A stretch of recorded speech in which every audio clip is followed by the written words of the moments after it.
Tata nami ndaphi yakhona? Okay. Hayi akho ngqala. Molweni taxi. Hello. Ingase ndiqokelele imali yami ke kwangoku. Abakabhatali. Akabhatalwa.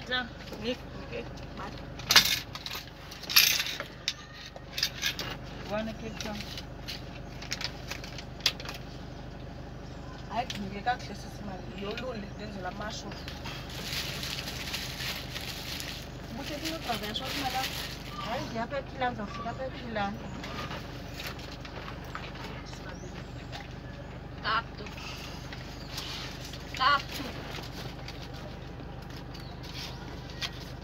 Ngicela umuntu abize change yakhe ke. Awuna nami. Mali yami iphelele. I-33 sisi. Omnye imalini izawuza ngowe machine. 17 rand. Omnye 100 rand. i-change Sisi, 100 rand sisi. i-change. Yo uzaza nengxaki zakhe lo apha eTaxini ntamatswele. I-change andikubuzanga ubhatele ngamali into i-change. Bethu nana qala nisafana zethu i-change qala ukugqibela Hayi ndithi mama ndiyasho uba akho change apha ndiza kunika i-change yakho. I-3 rand. Hayi ubhalela ngamalini Ubhatela malini ngani? Yabona ke. Hayibo Umuntu onjalo ungayazi change yakhe. Ungusamfumfu wena, ungusamfumfu. Hayi. Ungusamfumfu yena. 100 rand. Ungusamfumfu. akanifa kaloku uba nithi Balela malini apha. Ikuthi 100 rand regiet. Hey, ntoni uthethayo man? Ntoni Hayi uthethayo? ungusamfumfu man. Ungusamfumfu. Hayi man sithele into engabawayo nami. Hawu ungehlika kaloku uyafuna. Bawutsho kanjalo ungehlika. Ubhatele ngamalini? Reno ukhwelephi lo mntama tswele? Ubhatele ngamalini lo mntu? Ukhwelephi? hayibo bethu nana silethi saphangela sincedeni Wawena futhi ngobona abasinengxaki lo saphangela thina sabe simele le nto Baba, ndibhatalise ngokwam. Kina. Bhatale abantu mabhatale ngoku. Yani nento lifuna ngulo mntu.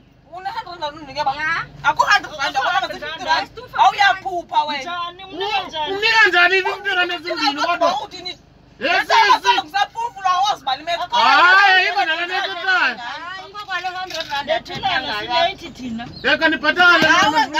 hayibo ndilethi sisi Oh, ndiyaphangela sana. Umuntu ngasengavuka Ndilambile mna, ningandibambanisi ke ningandibambanisi yena anduzibhatasa abantu bakho. Imali ayibuyi. Hayi akho mali izawubuya apha. Imali ayibuyi njani? Akho mali izawubuya. Imali ayibuyi. Mama ndizawutsala imali yam apha. Yabekhilani masabe 10 rand yami ndohlika kobhanqa Hayi ngosokhwela. Yabona ka baba mama. Uyabhanqisa imoto yam. Ina. Uzawubona ubudini. asoze kaloku Eyam ayiphelele imali. hayibo Eyam ayiphelele imali.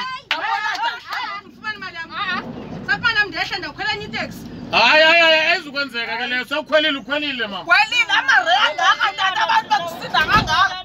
Akho kwachange ke futhi bethi nani. asoze Ingxaki nina bahlali. Ninokuthi ne-attendance erongo thini nina? hayibo Mandela Africans up now, boy.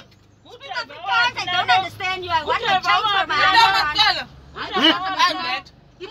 Ana kulinga kulo mfazi wami lo. Let's if I change it. Hey, losuka thina kwa change apha. Ana.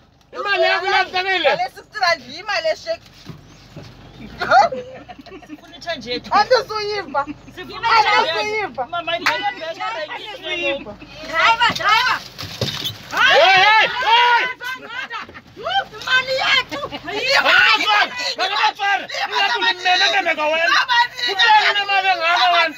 Banika ngoku. Banika ngoku. Imali tata yibo man. Mama tsari, utheni uzoqabela imoto yami? Hayi man, yakwazi nimenemene wena. Le nto yogoda phaa anaguzayo.